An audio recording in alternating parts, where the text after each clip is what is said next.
Assalamualaikum warahmatullahi wabarakatuh.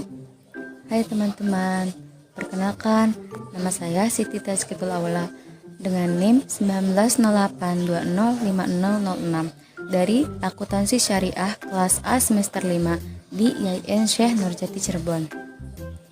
Di sini saya akan menjelaskan mengenai anggaran sektor publik.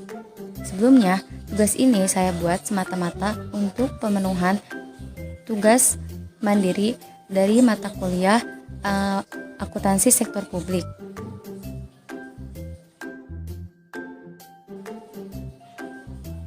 Pengertian dari anggaran sektor publik.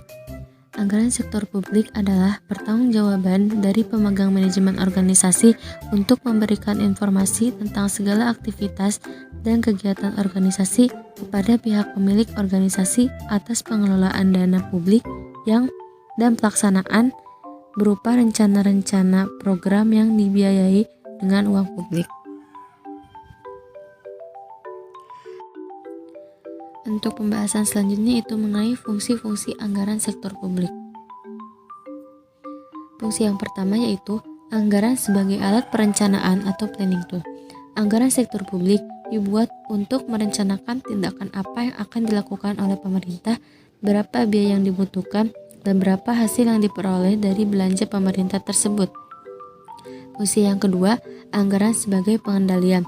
Sebagai alat pengendalian, anggaran memberikan rincian atas pendapatan dan pengeluaran pemerintah agar pembelanjaan yang dilakukan dapat diperuntukkan kepada publik. Tanpa anggaran, pemerintah tidak dapat mengendalikan kontes pemborosan. Anggaran sektor publik dapat digunakan untuk mengendalikan eksekutif. Yang ketiga, anggaran sebagai alat kebijakan fiskal. Anggaran sebagai alat kebijakan fiskal pemerintah untuk ekonomi dan ekonomi yang mendorong pertumbuhan. Anggaran publik tersebut dapat diketahui arah kebijakan fiskal pemerintah sehingga dapat dilakukan prediksi dan perkiraan ekonomi. Fungsi yang keempat, anggaran sebagai alat politik. Anggaran digunakan untuk memutuskan prioritas-prioritas dan kebutuhan keuangan terhadap prioritas tersebut.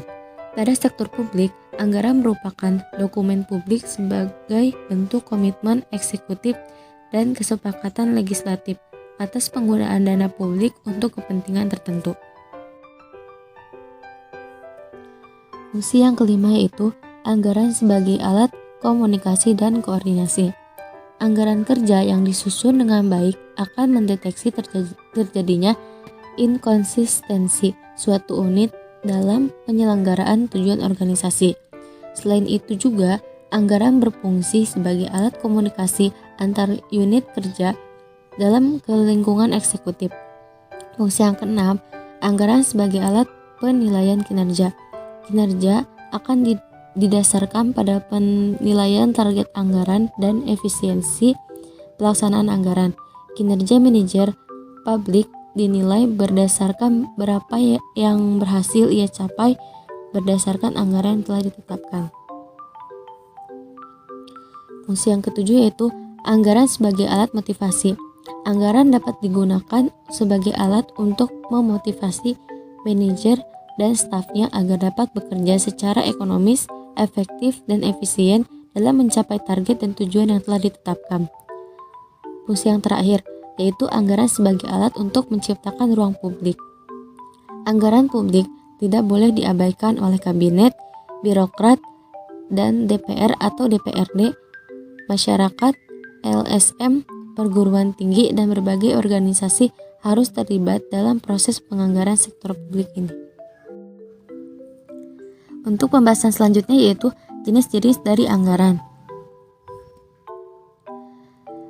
Yang pertama itu anggaran operasional. Anggaran operasional digunakan sebagai merencanakan kebutuhan sehari-hari dalam menjalankan pemerintah. Pengeluaran pemerintah yang dapat dikategorikan dalam anggaran operasional adalah belanja rutin. Belanja rutin adalah pengeluaran yang artinya hanya sebagai satu tahun anggaran dan tidak dapat menambah aset atau kekayaan untuk pemerintah. Yang kedua yaitu anggaran modal atau investasi. Belanja investasi atau modal adalah pengeluaran yang artinya cenderung melebihi 1 tahun anggaran dan akan menambah aset atau kekayaan pemerintah dan kemudian akan menambah anggaran rutin sebagai biaya operasional dan pemeliharaan. Untuk selanjutnya yaitu mengenai tujuan proses penyusunan anggaran sektor publik. Ada 4 tujuan.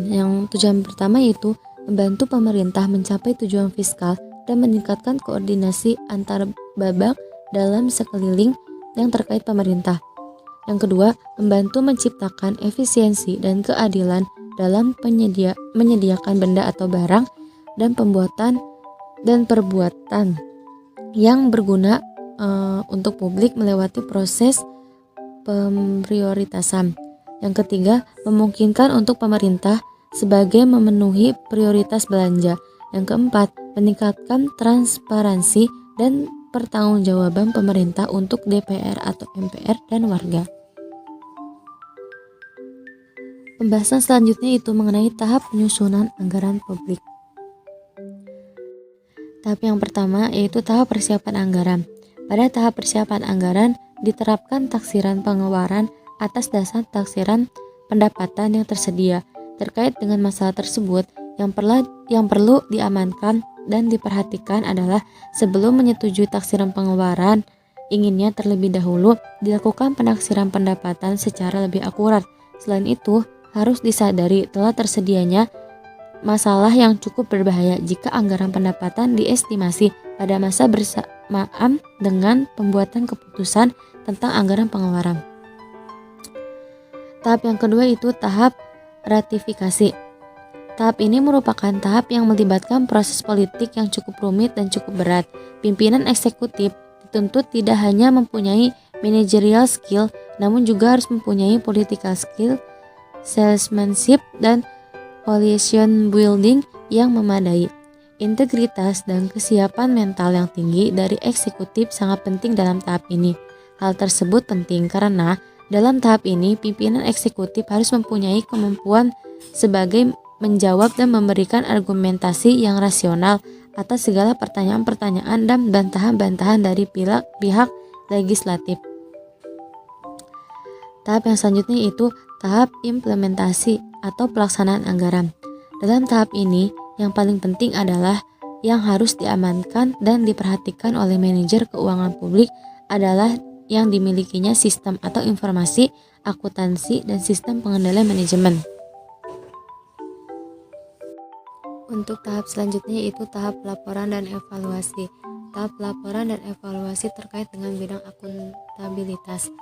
Jika tahap implementasi sudah didukung dengan sistem akuntansi dan sistem pengendalian manajemen yang tidak memihak, maka diharapkan tahap budget reporting dan evaluation tidak akan menemukan banyak masalah. Selanjutnya prinsip-prinsip anggaran sektor publik. Prinsip yang pertama yaitu otorisasi dan legislatif.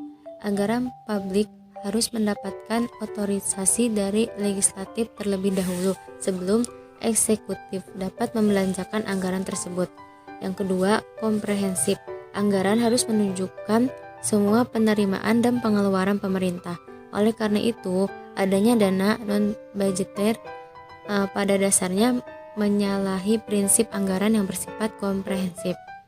Yang ketiga, keutuhan anggaran. Semua penerimaan dan belanja pemerintah harus terhimpun dalam dana umum. Yang keempat, non-discretionary appropriation, yaitu jumlah yang disetujui oleh Dewan Legislatif harus termanfaatkan secara ekonomis, efisien, dan efektif. Yang kelima, periodik. Anggaran merupakan suatu proses yang periodik, bisa bersifat tahunan maupun multitahunan. Yang keenam, akurat. Estimasi anggaran hendaknya tidak memasukkan cadangan yang tersembunyi yang dapat dijadikan sebagai kantong-kantong pemborosan dan inefisiensi anggaran, serta dapat mengakibatkan munculnya understatement pendapatan dan overestimate pengeluaran. Yang ketujuh, jelas. Anggaran hendaknya sederhana dapat difahami masyarakat dan tidak membingungkan. Yang 8, diketahui publik. Anggaran harus diinformasikan kepada masyarakat luas. Mungkin itu saja pemaparan materi yang bisa saya jelaskan. Semoga dapat bermanfaat dan dapat dipahami. Terima kasih atas perhatian Anda. Wassalamualaikum warahmatullahi wabarakatuh.